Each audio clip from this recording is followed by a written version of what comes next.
નમસ્કાર, હું છું વિક્રમ વકીલ અને આપ જોઈ રહ્યા છો હોટલાઇન ન્યૂઝ. જાણીતું અંગ્રેજી દૈનિક અખબાર ઇન્ડિયન એક્સપ્રેસ દર વર્ષે 100 સૌથી વધારે ભારતીય પાવરફુલ જે છે એમની યાદી જાહેર કરે છે. 2 દિવસ પહેલા જેમણે આ વર્ષની 2025ની યાદી જાહેર કરી છે એ વિશે આજે વાત કરવી છે. એઝ યુઝ્યુઅલ એમાં ઘણા નામ તો ફિક્સ જ હોય છે, જાણે કે નરેન્દ્ર મોદી પહેલા નંબરના સૌથી વધારે પાવરફુલ છે. બીજા નંબરે અમિત શાહ છે, જે 2024માં પણ આ જ સ્થાને હતા. ત્રીજા નંબરે એસ જયશંકર, જે આપણા વિદેશ મંત્રી છે, લાસ્ટ યર એમનો બીજો નંબર હતો, 1 નંબર પાછળ ગયા છે. મોહન ભાગવત છે, ત્યાર પછી એના ચોથે નંબરે. એના પછીના 5મા નંબરે છે નિર્મલા સીતારામન. 6ઠ્ઠા નંબરે છે યોગી આદિત્યનાથ. ત્યાર પછીના નંબરો છે રાજનાથ સિંહ છે, અશ્વિની વૈષ્ણવ છે, જે આપણે બહુ નવાઈ લાગે. રાહુલ ગાંધી 9મા નંબરે છે. મુકેશ અંબાણી, ગૌતમ અદાણી છે, પિયુષ ગોયલ છે. દેવેન્દ્ર ફડણવીસ 13મા નંબરે આવ્યા છે, જે ગયા વર્ષે 50મા નંબરે હતા.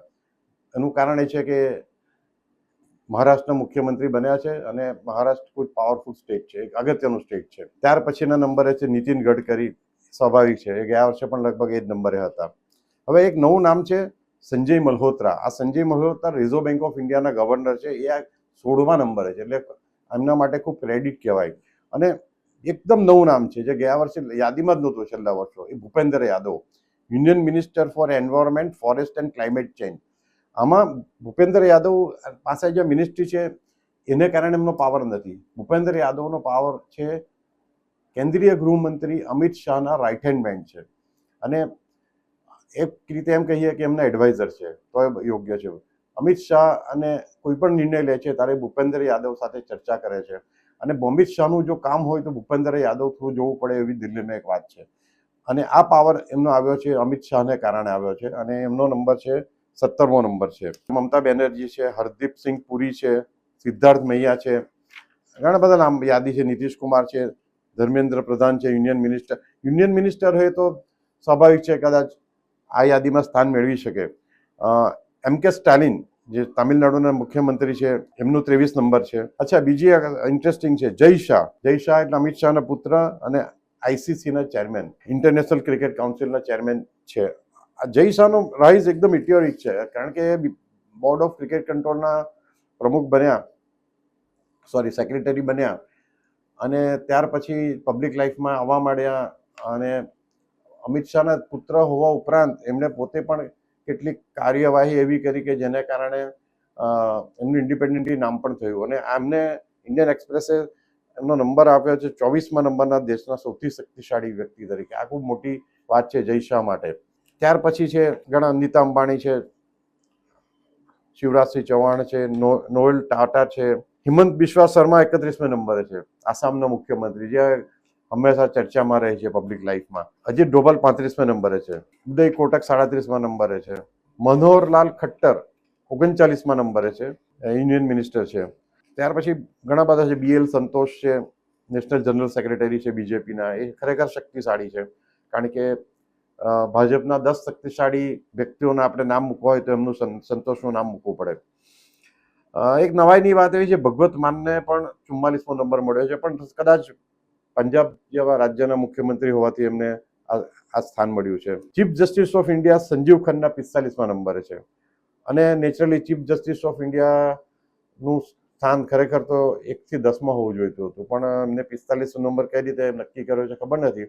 પણ કોઈ પણ ચીફ જસ્ટિસ હોય, સંજીવ ખન્ના છે કે બીજા કોઈ પણ ચીફ જસ્ટિસ અગાઉના પણ હતા, એ શક્તિશાળીની રીતે તો હું માનું છું કે 3, 4 નંબરે એમનું નામ હોવું જોઈએ, કારણ કે વડાપ્રધાનના નિર્ણયો પણ બદલી નાખવાની સત્તા સુપ્રીમ કોર્ટના ચીફ જસ્ટિસમાં રહી છે.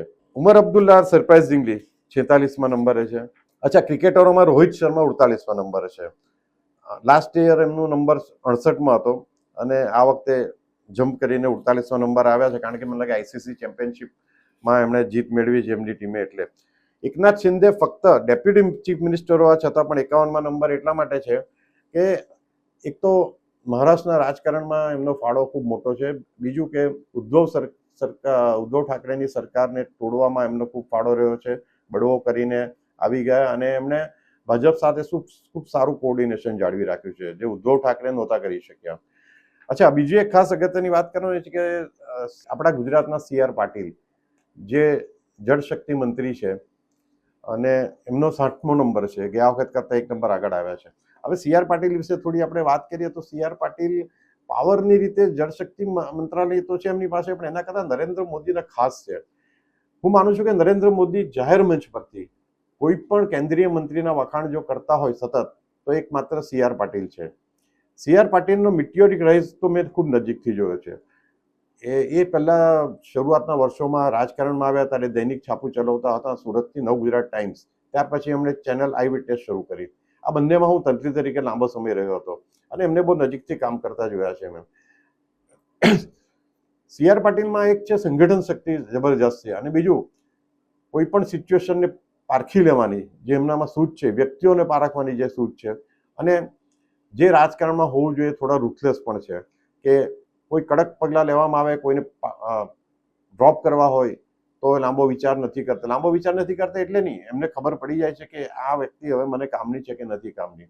આ બધી જ આવડત એમનામાંથી. બીજું કે એમણે ગુજરાતના પ્રમુખ બન્યા, અપક્ષ પ્રમુખ બન્યા, ત્યાર પછી ભાજપને બહુ સારા માર્જિનથી વિધાનસભા ઇલેક્શન તો નહીં જીતાડ્યું જ, એ ઉપરાંત જિલ્લા પરિષદ હોય કે જિલ્લા પંચાયત, તાલુકા પંચાયત, મહાનગરપાલિકા, નગરપાલિકાના તમામ ચૂંટણીઓ જીતાડી છે ભાજપને. અને હવે જ્યારે એમ વાત છે કે એમને કદાચ બંને બે હોદ્દા છે એમની પાસે, કેન્દ્રીય મંત્રી અને ગુજરાતના પ્રમુખ તરીકે, તો કદાચ એમને પ્રમુખ તરીકે બદલવામાં પણ આવે, પણ એ પણ હજુ ખાલી વાત જ ચાલી રહી છે. અને મતલબ એમ થયો કે ગુજરાતના કોઈ પણ ભાજપના મિનિસ્ટર હોય, ધારાસભ્ય હોય કે કોર્પોરેટર હોય, એમણે કોઈ પણ પ્રકારનું પ્રગતિ કરવી હોય તો CR પાટીલનો હાથ ઝાલ્યા વગર છૂટકો નથી. એટલે CR પાટીલ એ રીતે ખૂબ જ શક્તિશાળી ગણી શકાય. CR પાટીલ વિશે એક બીજો વિડીયો મારે બનાવવો છે, જે થોડા સમય પછી કરીશું. આમ યાદીમાં આપણે જે જોયું એ પ્રમાણે છત્તીસગઢના મુખ્યમંત્રી પણ છે, ગોવાના ચીફ મિનિસ્ટર પ્રમોદ સાવંત છે. આ બધા મુખ્યમંત્રીઓ તો સ્વાભાવિક રીતે યાદીમાં નામ હોય જ. અને એ સિવાય મનોરંજન ક્ષેત્રે અમિતાભ બચ્ચન છે, 99મા નંબરે છે. ગયા વખતે પણ 99મા નંબરે જ હતા. ક્રિકેટરોમાં વિરાટ કોહલી પણ છે. ઇન્ટરેસ્ટિંગ યાદી છે આમ તો આ ઘણી. નવાઈની વાત એ છે કે NCPના પ્રેસિડેન્ટ વયોવૃદ્ધ શરદ પવાર ને પણ આ યાદીમાં સમાવેશ થયો હતો, અને એમને 77મો નંબર આપવામાં આવ્યો છે. હું અંગત રીતે માનું છું કે NCP હવે મહારાષ્ટ્રમાં પણ એટલી રિલેવન્ટ નથી રહી, કેટલી પાવરફુલ નથી રહી. જ્યારે NCPના 2 ફાળચા થઈ ગયા હોય તો નેચરલી શરદ પવાર હવે એમની તબિયતના હિસાબે, એની ઉંમરના હિસાબે પણ એટલા પાવરફુલ નહીં ગણાય. પણ હવે આ યાદીમાં એમનું નામ છે. હા, અગત્યનું નામ છે PK મિશ્રા, જેઓ principal secretary to the prime minister છે. ભાજપના CM હોય કે ભાજપના જ મિનિસ્ટર હોય, એમણે પણ જો મુખ્યમંત્રીને મળવું હોય, વડાપ્રધાન નરેન્દ્ર મોદીને મળવું હોય તો PK મિશ્રા, અને PK મિશ્રાની સલાહ નરેન્દ્ર મોદી પણ લે છે. કોઈ પણ મોટો નિર્ણય લેવાનો હોય ત્યારે એમની જે કમિટી, કોર કમિટી છે, એમાં PK મિશ્રાનું નામ છે. એટલે PK મિશ્રાનો નંબર થોડો વધારે પડતો પાછળ છે. પ્રિયંકા ગાંધીનો નંબર 81 નંબર છે. ઓકે, તો બરાબર છે, કારણ કે ગાંધી કુટુંબમાંથી આવે છે, એટલે એક પ્રકારનો ફાઇનાન્શિયલ પાવર અને પોલિટિકલ પાવર પણ એમની પાસે છે. અખિલેશ યાદવ 87મા નંબરે છે, કારણ કે એમણે ઉત્તર પ્રદેશમાં લોકસભામાં SP ઘણો સારો દેખાવ કર્યો હતો, સમાજવાદી પાર્ટી એમની. અસદુદ્દીન ઓવાસી 89 નંબરે છે, એ પણ બરાબર છે, કારણ કે મુસ્લિમ મતદારોને આકર્ષી શકે છે, અને એક મુસ્લિમ નેતા તરીકે ભારતમાં એમનું મોટું નામ છે. અને હું માનું છું કે મારી દ્રષ્ટિએ તો સૌથી પાવરફુલ મુસ્લિમ નેતા છે અસદુદ્દીન ઓવૈસી. 91મા નંબરે કુમાર મંગલમ બિરલા છે. અને કરણ જોહર જે છે એ નવાઈ લાગે છે, સોની યાદીમાં કેવી રીતના આવી ગયા છે, ફિલ્મ ડિરેક્ટર, પ્રોડ્યુસર. હમણાં તો એમણે ફ્લોપ ફિલ્મો જ આપી છે. એ 96 નંબરે છે. તો આ છે યાદી. હા, આલિયા ભટ્ટ છેલ્લે 100મા નંબરે છે. એ તો ઠીક છે, બરાબર, એની 1-2 ફિલ્મો સારી ગઈ છે, હિટ ગઈ છે. તો આ પ્રકારના ન્યૂઝ તમારે જોવા હોય તો તમે હોટલાઇન ન્યૂઝને જોતા રહો. અને અમારા કોમેન્ટ સેક્શનમાં ખાસ તો તમે કોમેન્ટ લખીને મોકલો, ઇન્ટરેક્શન થોડું કરો. Thank you very much. આવા પ્રકારના વિડીયો તમને જોવા ગમતા હોય તો હોટલાઇન ન્યૂઝ ચેનલને લાઇક, શેર અને સબસ્ક્રાઇબ કરો.